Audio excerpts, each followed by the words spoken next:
Thank you so much. Thank you so much, Sam, and thank you to NASW. My name is Randy D'Antonio. For those that don't know me, I'm one of PEF's vice presidents. I'm also a licensed social worker. I've worked for OPWDD and OCFS, but OPWDD for the last 25 years.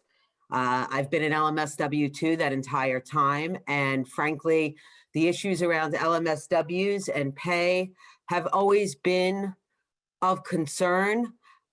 It's been a difficult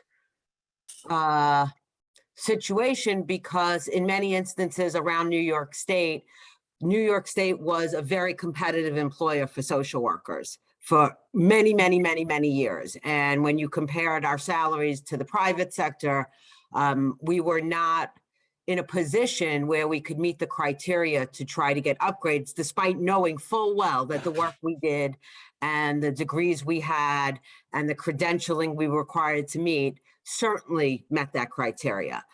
So for the last, probably, I've been a union leader since 2002, and periodically this issue has come up and management has been sort of unwilling to look at this because they did not have a recruitment and retention problem.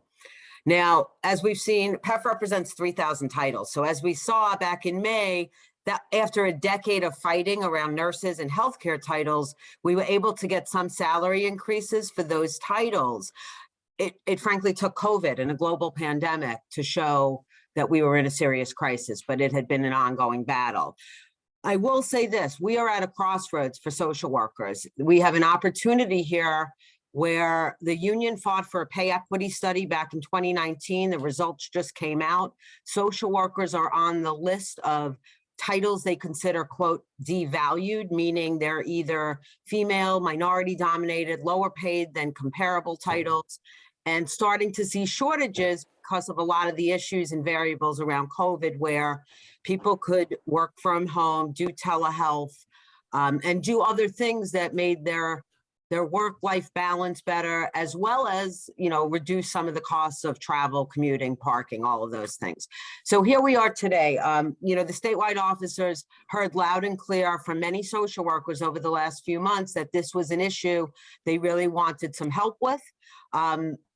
I'll ask Gina to speak. Gina Corona has been my partner in this. President Spence assigned us as both social workers for a very long time for New York State, but also leaders in the union to take lead on this. There's some members out there that I really need to do a shout out to and thank for all the work they did behind the scenes, getting us information. So the last month or two, we've been working with NASW, with our civil service department, with our labor management teams to try to start a conversation. I'll turn it over to Gina and then back to our friends at NASW. So my name is Gina Corona. I am a LCSWR. So I know a lot of folks understand when you're an LCSWR, the first thing you think of is caseload sizes.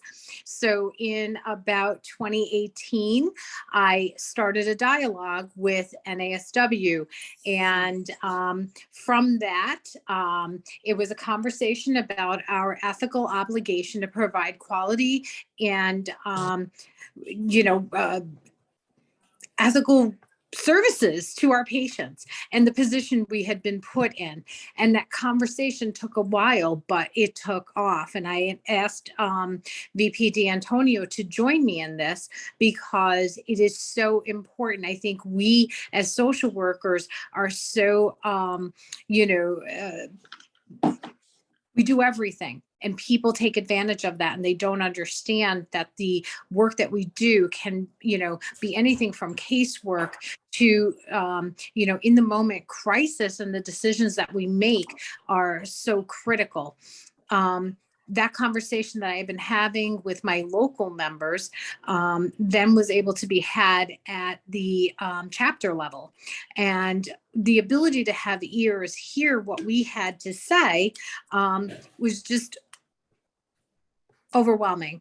So Sam, who is the director and will introduce herself, and I started a dialogue on this, and she invited me to be a part of some of their movement and change committees, which is their, advocacy and government relations and their current issues. And there's probably no more current issue right now than trying to get salaries that are competitive and appropriate for social workers, because we are really drowning out there.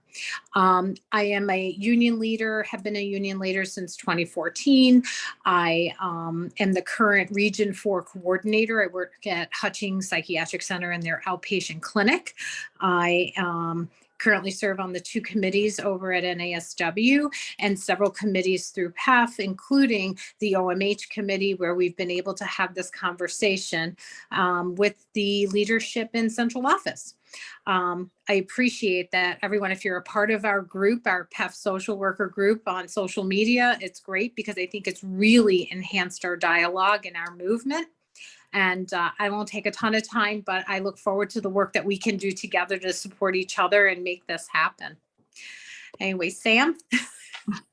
Thank you so much, Gina and Randy. It's such a pleasure to work with both of you, and welcome everyone today. We're thrilled to be in this room with you, to be honest. I will say I came into the chapter at the end of 2019. Gina was one of the first members that I met. She actually was in Albany and came to the office before COVID. And and it was perfect, because when I came into the chapter, you know, one of the first questions I asked the team was, why would someone be a member of NASW? And I said, the answer to that question is what we have to do. We can't just expect people to be, you know, a member because it's a membership organization. Our job is to serve the social workers. So how do we serve the social workers in a way that's meaningful to them and what they need? So it was perfect timing when Gina's like, hey, I got to meet with you, and started telling me about all these caseload cap issues. I'll never forget the conversation we had, because she said in 2010, our caseload caps were 40 to 45. It was very manageable. We can do really solid work with that. And then by 2019, it was 90. And then I know over COVID, it went up to around 130. And then I want to say it's down between 110, 120 right now. Does that sound about right? So It fluctuates based on need. We don't increase the number of social workers based on cases. We increase the number of cases based on the social workers that we have at hand. So yeah, and I know I'm not a clinical social worker. I have an MSW and a PhD in social work, but I'm not clinical. But what I do know is you cannot provide a good service with that many people, and especially with the clientele like that Gina was telling me about. How are you going to be doing suicide assessments when you have over 100 clients? You can't do that, and you can't do it well, and you can't do case notes and see all of your clients and all of that. So I knew this was an issue, and I did invite Gina. You've got to sit up. You got to be a part of what drives what we do at the chapter, along with several other social workers across the state. So that's what we've built. We've built that we're really a member-led organization. Our members choose our legislative agenda. Our members choose what we advocate for. But I will tell you a little bit of the advocacy work that we're doing, some of it I've been spearheading as a researcher at our chapter. One of the issues that became very clear when I came in, although it took a few years for us to be able to start to really get into it, were licensing issues. We were hearing all these issues with New York State Ed and people getting their license or even re-registering, things like that. So we did a very extensive licensing report last year. We've been working with the legislature. The other thing is exactly what Gina and Randy were talking about, is pay. You know, I've heard that from day one. I am a social worker, and I know that we are not paid equitably. So we've started doing some work around this a while ago.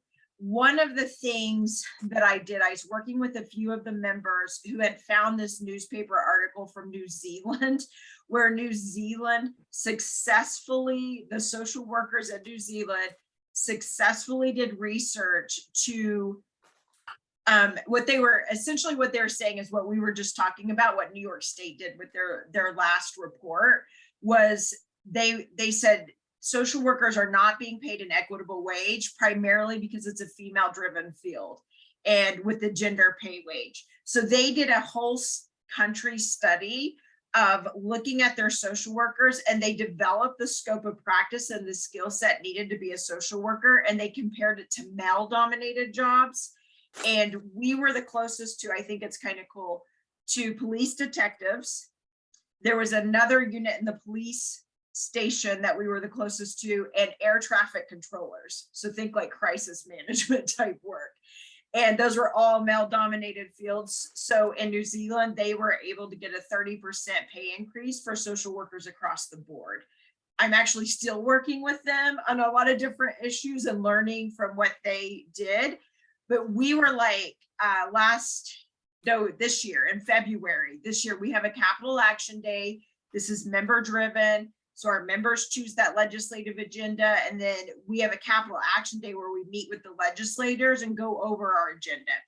We were in the middle of this meeting. We had over a dozen legislators come, and Senator Prasad came, and we've been working with her for the last few years. And she walks, like, it's a virtual room. So she comes into the virtual room and she says, I think that social workers are not paid enough and that we need to do something about your student loan debt. Now, that was not on our agenda because we had these items that we had on there, but we were like, we agree. So what do you need, Senator Prasad, so that we can make this happen? We love it that this is on your agenda. Now it's on our agenda officially with you. What do we do? So she asked for a survey. We created the survey. We sent the survey out. We had almost 1,300 respondents from across the state. We paid I'm a qualitative researcher. We paid a quantitative researcher to analyze the quantitative data. I analyzed the qualitative data, and we are writing this up. So we're getting very close. In fact, that I just left the meeting working on that report to come to this meeting. And in fact, the part I just finished before I came to this meeting is we have a section in there comparing us to nurses. So we pulled the scope of practice, we pulled the licensing and education requirements for nurses in New York State, and we're comparing it to social workers, and then the differences in pay. So as well as all of the data that we got from this report. So when Gita and Randy, like when we met last week, they're like, hey, this is the report that came out of New York State. We think it's ripe to go for, higher, what do you call it? Your grade levels, higher grade levels. Reallocation, the caseload caps, all of these. I'm like, well, where do you need us to support you? Because we are always going to support social workers having this. So Randy, did you want to add some stuff there? I did. First of all, I love everything you guys are doing because data and, objective information is critical if we're going to fight on a multi-level approach. We work within the New York State civil service system. So there are avenues that we can pursue, but they require certain steps. We also, as a union, have a very robust political action process, which I happen to chair, and I see on the call is our political director. So thank you, Leah, for getting on and listening today. And I appreciate that because we have to be looking at this issue from many different levels, from a data approach, from a civil service for our end in the system we work in, which leads me to say, we have to get agencies to buy in, and sometimes to get them to do that happens more easily than other times, but applying pressure through the use of data and surveys and legislative actions is going to be critical.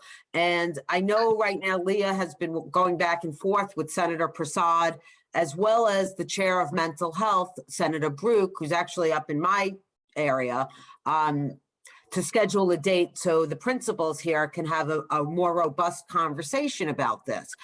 I want folks on the phone to realize there are many different ways we can try to move and advance our needs in this area. They all do take some time, and they take information, data collection. Gina and I have, reviewed NASW's recommendations and survey questions, and we will be developing one that will come out from PEF to our licensed social workers. We're looking at that subset of the social work series, licensed social worker 1 and 2s, primarily because I crunched the numbers. We have 1,495 people in social work assistant and licensed social work titles, not including social work supervisor titles. I didn't get those numbers yet. And we know that out of that 1,495, about 1,100 are in licensed social worker positions, and over 920 work at the Office of Mental Health. So we're trying to be strategic in our approach in terms of which agency we need to kind of go at the hardest, because typically it's easier to get other agencies on board once we get the biggest agency to agree. And I think doing all the things we're talking about, legislative action, political action, potentially organizing. You guys on the call, we need to hear your stories. COVID changed a lot. We know that people left and there was mass retirements, not so many fills. We know that social workers who were able to do telehealth were able to set up practices where they can make the same or more. So we're in a different boat than we were in 2, 3, 5, 10 years ago. And I think, having these conversations is going to be really helpful as we set up times to talk to legislators.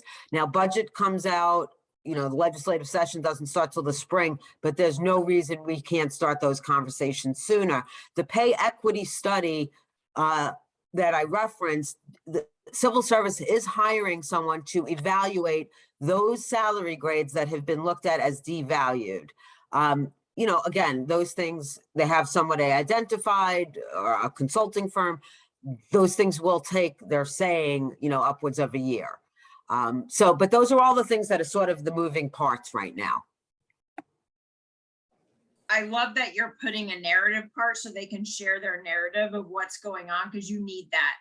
That is what you need to do your advocacy, is they need to hear from all of you. And in fact, every survey we do, and when we write a report, we will de-identify those narratives and attach it to the back of the report so that the legislators and whoever we're advocating with can read the stories of the people and what's actually happening. And the time is right, because we're in a mental health crisis in the country, but in New York State, we're in a mental health crisis. I had OMH HR reach out to me and they said, we're through our list. We're through the LMSW list. We're through the LCSW list. We've got to get social workers in these jobs. And one of the things I asked, well, what are you doing to make them want to work there? Like, what is your retention strategy? What are the working conditions? Like all of these types of things. So, that was part of the conversation I had with them, is that you have to retain your workers. I know you all have very stressful jobs, and that's why I said you have no idea what these people are doing day in and day out. Other people don't want to do this work because it's so stressful that you've got to pay them. You've got to create a good working environment. I agree, Sam. And that was kind of why I came in. I think I told you, I think other stories are sometimes those stories of how we juggle and, move responsibilities. When you're getting phone calls as a union leader late at night that, someone, slipped through the cracks and a doctor prescribed a different type of medication, oral over injectable, and then that patient, fell through the cracks and didn't take the medication that led to a homicide. And you're the social worker last known to be on, these are the sleepless nights that our employees are dealing with sometimes.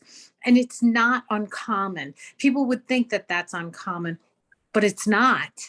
I get those calls of fear and anxiety that I made someone's life bad or horrible or caused an event. And then on top of the guilt of making a mistake, I'm responsible for something that was out of my control, even though I voiced that this is not a feasible job. This is not something that is doable. So I think collectively, the stories of other opportunity, but I think also recognizing that our social workers have been through so much and have been burdened with so much responsibility. Absolutely. I'd love to hear from, if anyone wants to jump in and talk about what your concerns are or your stories. I mean, we'd love to hear from you.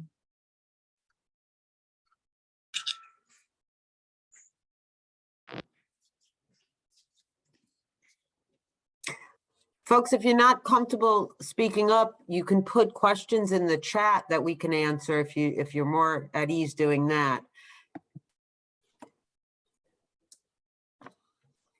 We get our ideas from you. Like we need to hear what's going on in the field and what the issues are and all of that. That really helps us out with advocating for the profession. This is Jennifer Ditta. Are you able to hear me and see me? Okay, Yes. good.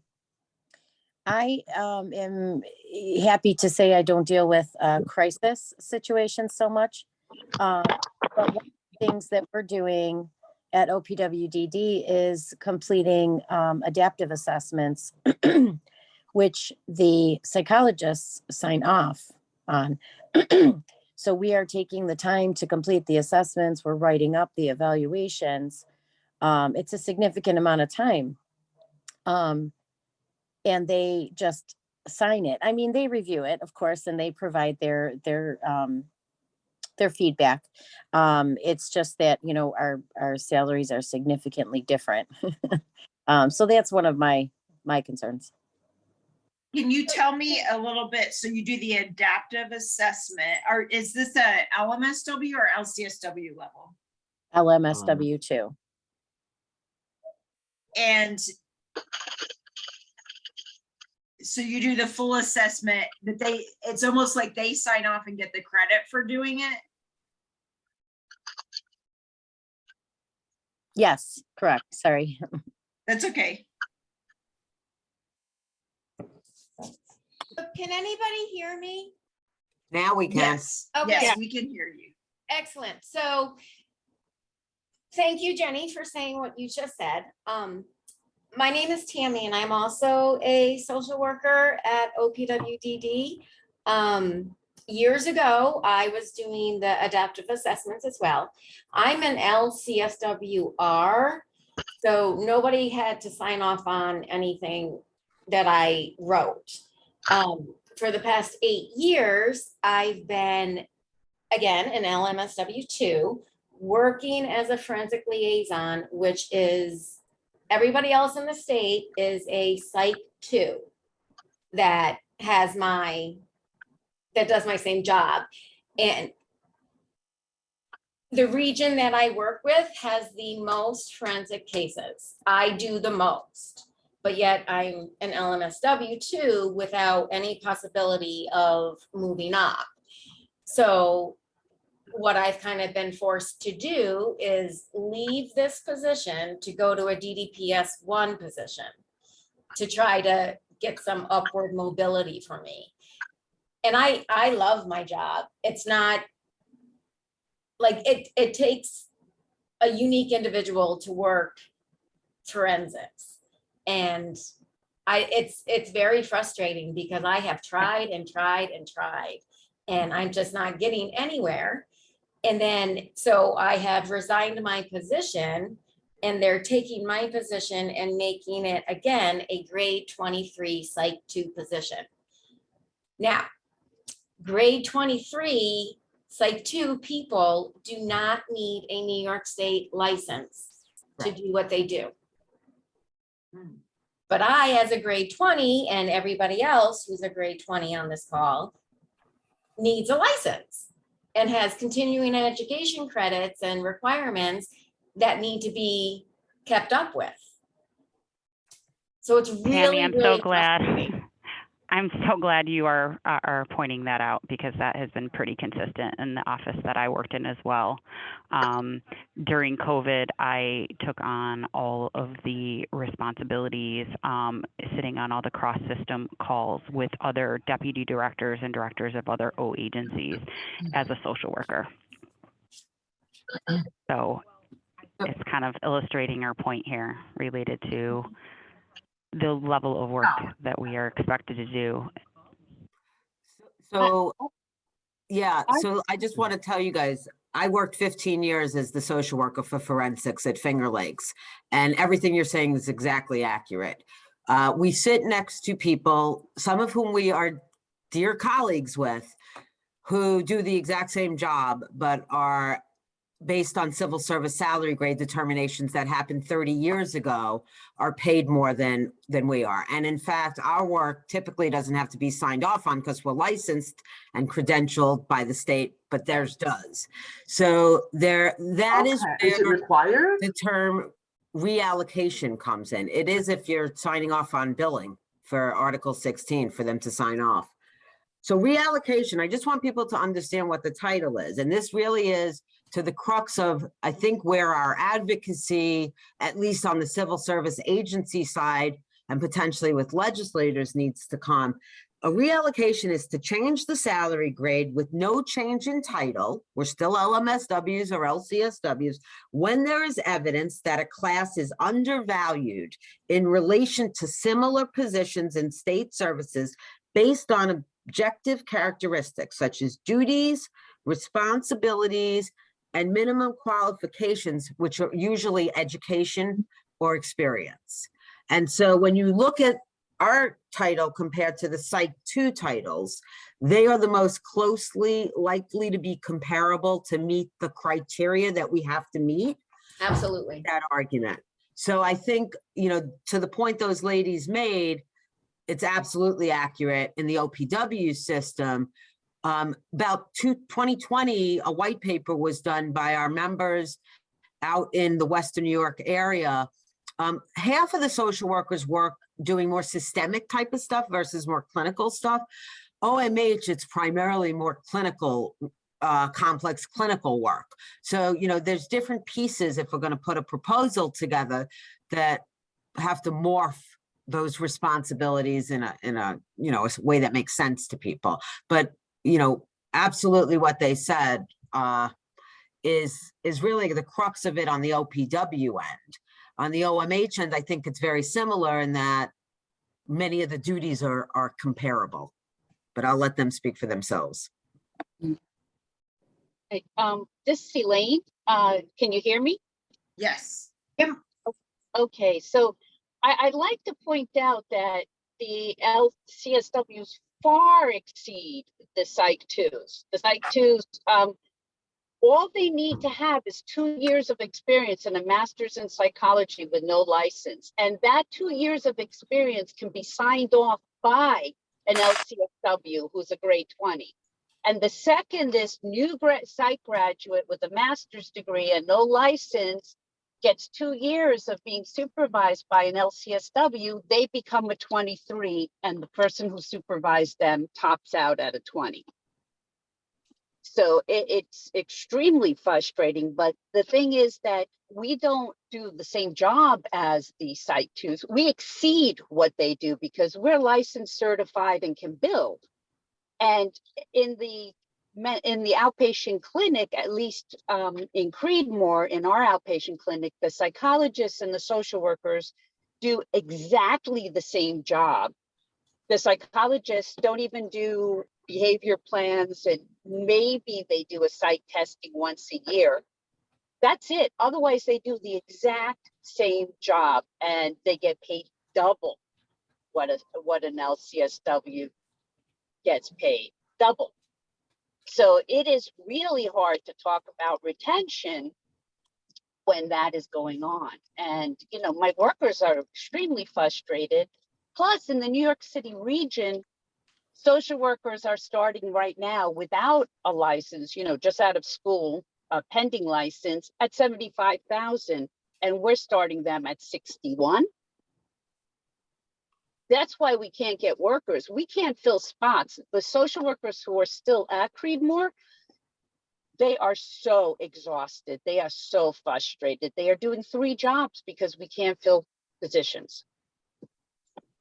We can't keep social workers and we can't fill positions. And the social workers who are, you know, the baby boomers, they're retiring. They keep retiring. And we're going to have a hard time without being able to fill the positions.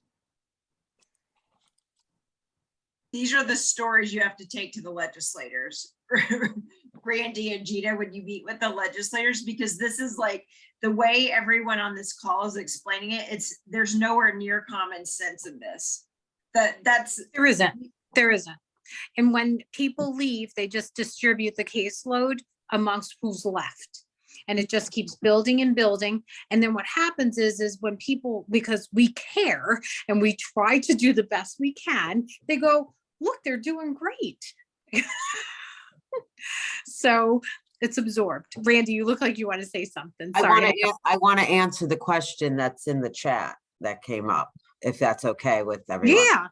Okay, so there's a question in here that people keep hearing about other titles getting geographic pay due to low staffing. And if that's something that can be looked into. It absolutely is something that can be looked into. I will tell you, it's been very difficult to make that argument in many geographic regions around the state, because when you look at our salaries, and it includes, when they look at our salaries, they include the benefit package as well. And then you compare it, we're not that disparate in a lot of locations. So it would, every geographic pay, the way the union cannot submit it. It has to come from the agency. The agency has to go to the Division of Civil Service and the Division of Budget, and they have to provide a justification. So what they have to show is not only that they can't recruit and retain, they have all these vacancies they don't get applicants for. They have to show that the area employers in those areas in the same county that have social workers working for them pay more. So when we did this for nurses, I did this in Finger Lakes, frankly. I did it with, you do it with management. We had Strong Hospital a block and a half from our facility. They clearly paid more and we couldn't keep up. We weren't able. So we were able to do it there, but each location has to look at their county, because you might be able to get it for some and not for others. A title reallocation is the whole title, not one area. So that's the difference. It's certainly something, you know, that we can look into. And it kind of leads me to one of the things Gina and I talked about that would be really helpful is developing a small work group. We know we can't have 90 people working on something because we'll never get consensus, or it's hard to work like that and come up with a product and an outcome. We want to be able to come up with a proposal that includes some of the research. Elaine, thank you so much, because you've done a lot of it already and you've submitted some of it. We also have a research department at PEF that can look at whatever you're looking at and tell you if those numbers are accurate, and they can support the development of proposal. They won't write it for us because it has to come from us, people that know the work, that know the agencies, that know what they do. But certainly there's 3 ways to get increased pay: salary differentials, reclassification, which is changing your title, so that's kind of out. And salary differentials are increased hiring rates or geographic pay. So a lot of you saw increased hiring rates for non-nursing titles, doctors, psychologists. That's because agencies went to Division of Budget and said, we can't hire in these titles and we need to fill them. They have not done that with social workers, because up until recently, you know, that wasn't an issue. We know it's an issue now. We've heard it's an issue now, but in order for us to prove it's an issue, we have to get the agency to give us data, or you guys have to give us the anecdotal information so we can fight with legislators and with the commissioner, frankly, if need be, to pressure them to do something different. All these pieces are part of a bigger effort, because it's not gonna, if we piecemeal it, you know, I mean, this is just my personal opinion as a social worker. I think in some areas, we probably could make a geographic pay case where you have a lot of hospitals or, you know, private sector agencies that just happen to pay a lot. You know, certain types of social work get paid more. But I don't know if we can make that case statewide for everybody. Mhm. I hope that answered the question. Yeah, this is Christy. I sent it. That is really helpful and gives me some leads to look at my agency. And that's just a lot of background I didn't have. So thank you.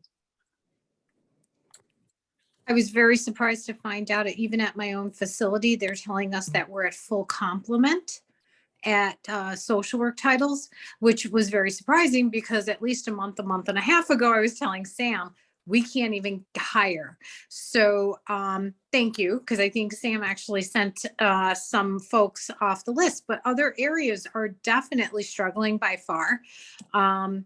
And it is something to look at, and we understand that, and we're continuing to have that dialogue. I brought this up and it was on the agenda for the OMH statewide labor management. So they are having the conversation. They are recognizing the struggle. I think our interventions may differ.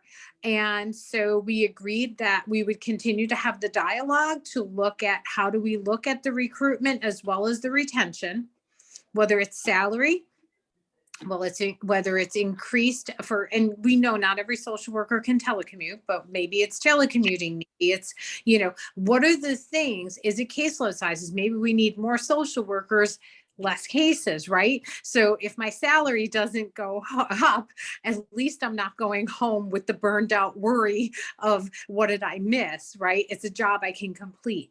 There are definitely different avenues and venues for doing this. We need to pull them in this negotiation. And I think we have at least some interest in buy-in. So that's a first step. And like Randy said, we need them to go to the table and go to bat. They have to be the ones. I know you're monitoring the chat. So what's next? You want me to look at it? Hold on a second. I'm on a cell phone in my office, so I have no opportunity for mobility here. I'm kind of you're getting stories in the chat here that this is what you need on your survey.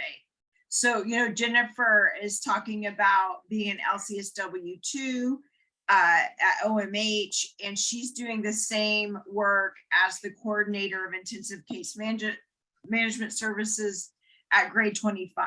So you need that in your narrative and your survey. And then Jennifer, like what I would tell you and everyone else on this call, when you do that, when they send you the survey, do the survey.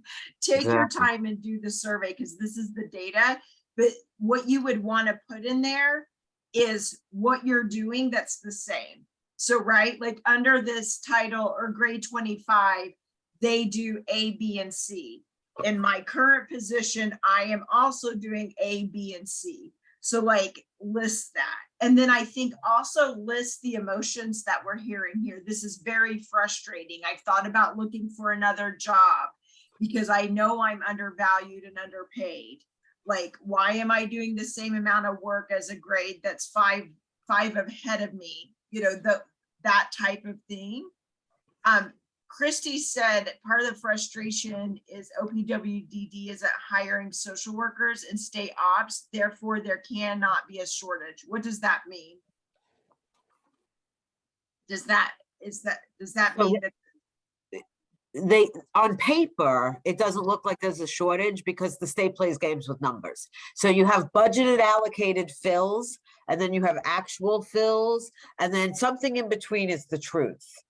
So I think that's what Christy's referring to, that they're not hiring on the state operated side. So OPW went through a massive transformation about 10 years ago, where the service system was really turned on its head and a lot of it was privatized. And while we understand there's a place for private agency providers to have a continuum of care, the agency I work for really dismantled itself and took out, social workers used to be assigned to group homes. They were part of clinical teams, multidisciplinary teams. That was changed. Some of them working in the clinic, but a lot of them are doing more eligibility types of intake, systemic type of macro support to agencies. And so there's a handful that do clinical work still, but it's not the bulk, and the agency has not filled those positions. We used to be Medicaid service coordinators, so it was a lot of case management at OPW. They offloaded that to a model, a care coordination model, as you know, closer to the managed care model. So our system is very different than the OMH side. And I think, you know, we have to distinguish that and make the best arguments. Now, I'm going to tell folks, there's 7 areas that we have to sort of make the case to prove that we deserve a reallocation or a salary change. Education and experience, and I think that's an easy one. We are licensed. Intensive case managers are not. There's a bachelor's degree needed, not a master's. Responsibility, and I could send this out to folks. I'm trying to figure out if I know how to copy it and put it in the chat, but I'm not sure my tech skills are that good. Complexity, if you're a supervisor, any supervisory experience. So you basically want to take what you do and make the case that it's similar, comparable, or like to what other titles that are making more money do, and point out the areas where you might do more, like Elaine mentioned. And that's always helpful for us to be able to then put it into a proposal that we put forward at the labor management tables, and that we put forward, you know, to pressure legislators to work with us. This is an ongoing issue around pay equity, particularly in careers and professions that have primarily been dominated by women. That doesn't mean we're all women. We know we have brothers in our field and we love them and support them as well. But there are many careers identified that over decades have just been not treated the same as similar careers. And this is one of them.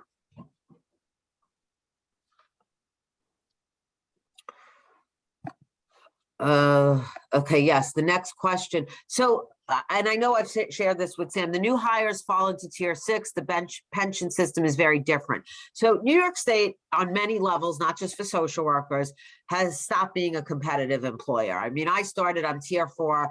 I have a much better benefit to retire with than my new hires since 2010, 2012.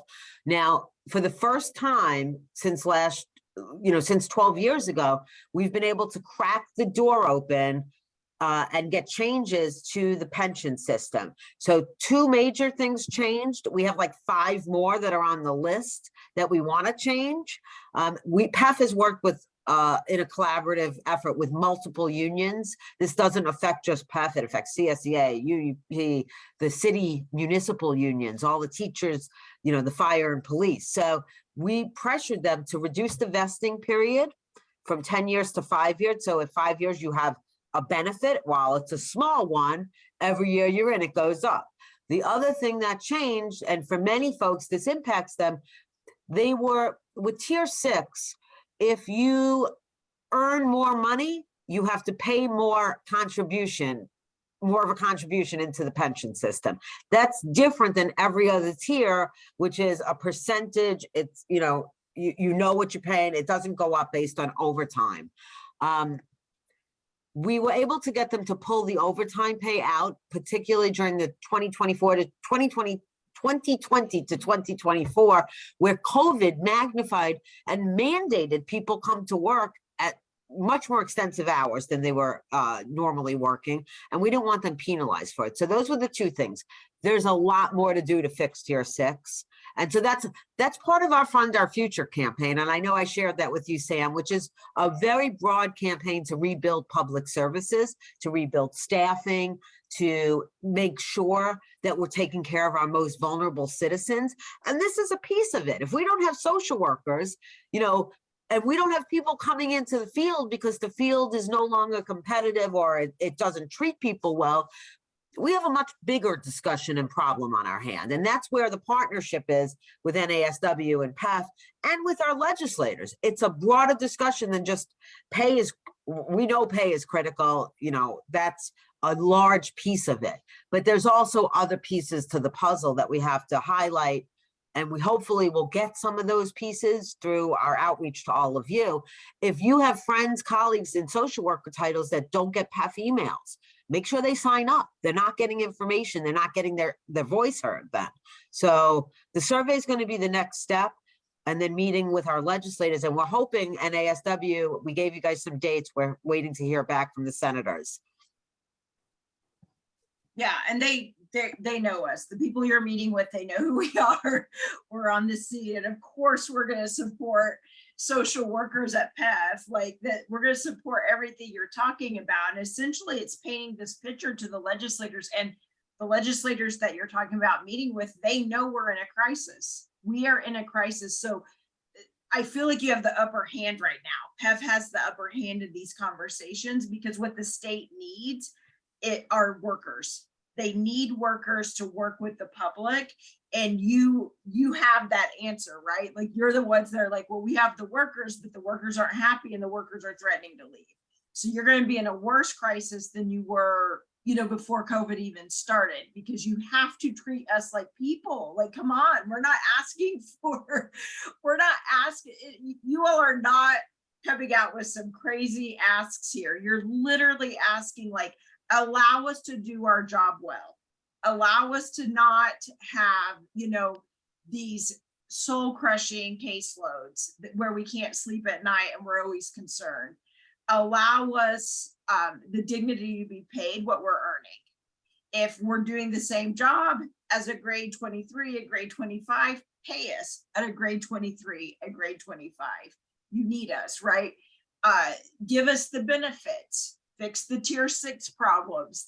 This is how you'll keep social workers in these positions. And we are the largest provider. I haven't said this yet, but I start all my meetings with legislators. Social workers are the largest providers of mental health and behavioral health in the country and in New York State.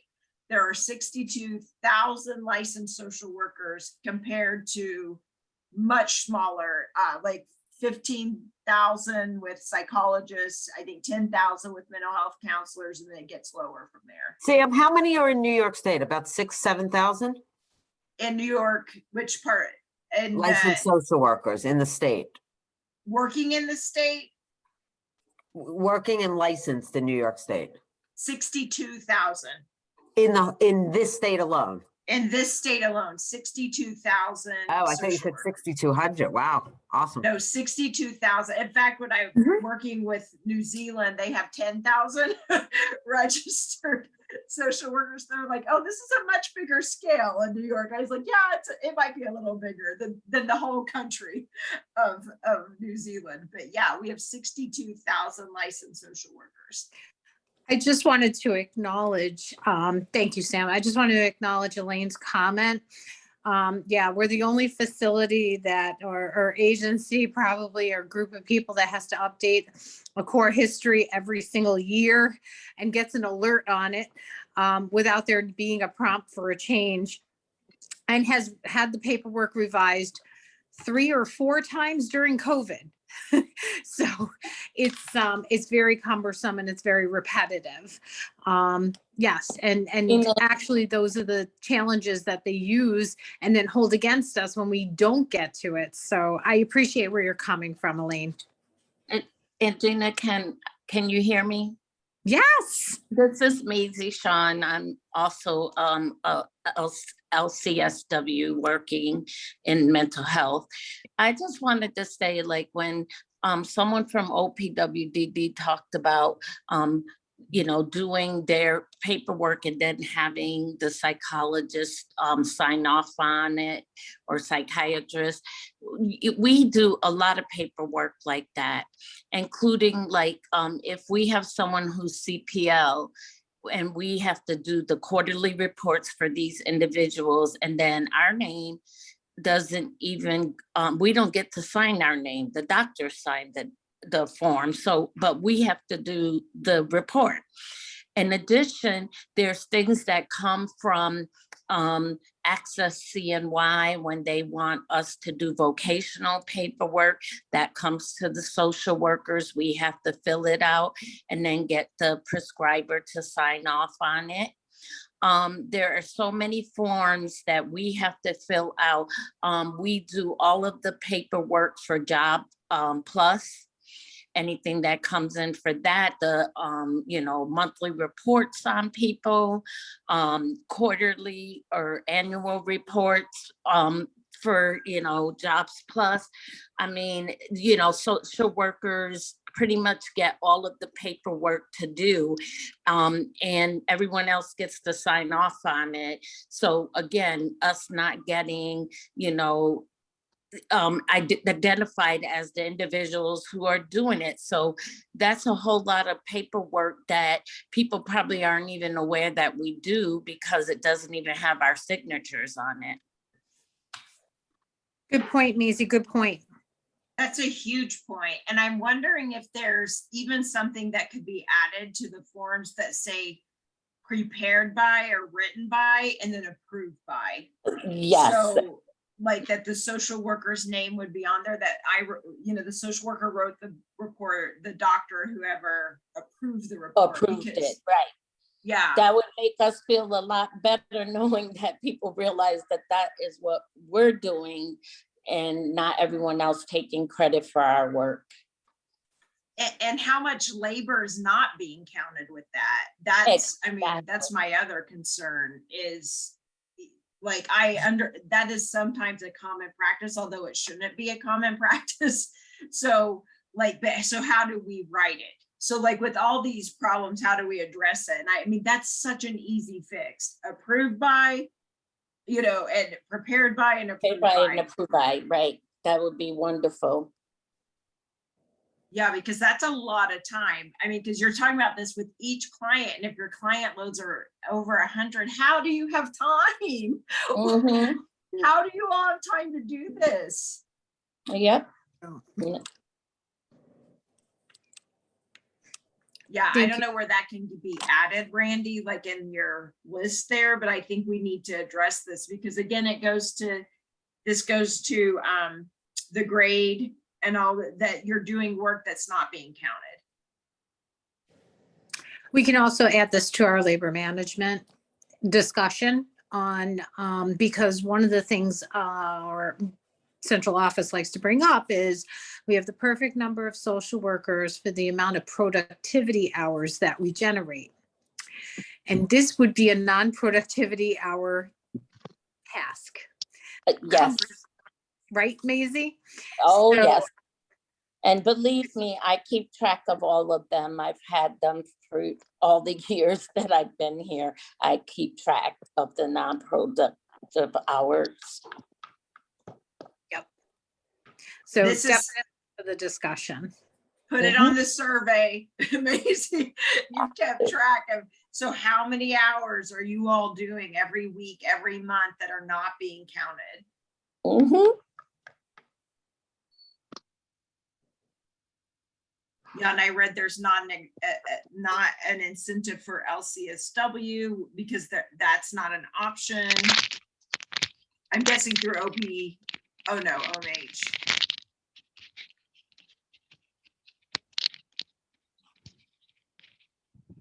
So Okay, a couple Randy. of years ago, just so you know, a few years ago, and I can't remember how long, COVID has made my memory like, it's like time stood still for like 3 years. I think it was like 6 years ago, probably, where the state delineated LCSWs from the LMSW title. So it used to only be LMSWs 1, 2, and then social work supervisor and that series.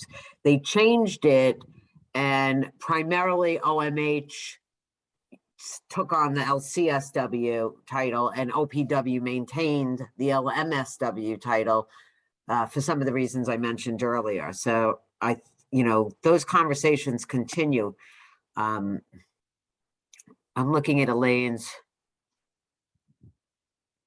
Okay, so our AG is stage. Well, I don't think there's any indication she won't pay. There's a difference between our process to get pay equity than sort of the general public advocacy around pay equity. And certainly, I think if we went to the Attorney General, she'd be very supportive. It wouldn't result in agencies being forced to do what they need to do.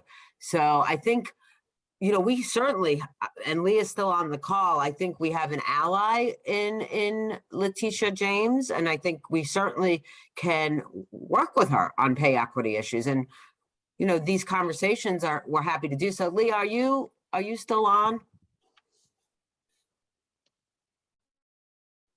I don't know if she is. I think she left. She's probably Hi. mobile. Oh, Hey, there I'm she is. still on, Randy. You know, we were talking about, you know, the AG and her role in, you know, fighting for pay equity. And I said, I think, you know, the AG would certainly support our efforts at PEF to increase pay for a predominantly female profession who's been underpaid and undervalued. But I think it doesn't change the fact that we would also have to get our agencies to support that, because nothing she does as the AG could mandate that. But I was just saying she's a good ally to, she's a good ally to us. She's a great ally. She actually backed a lawsuit that was filed by CWA workers. CWA represents professional and technical workers in New York City Hall, in New York City agencies. And there were women workers who filed a gender discrimination pay equity lawsuit.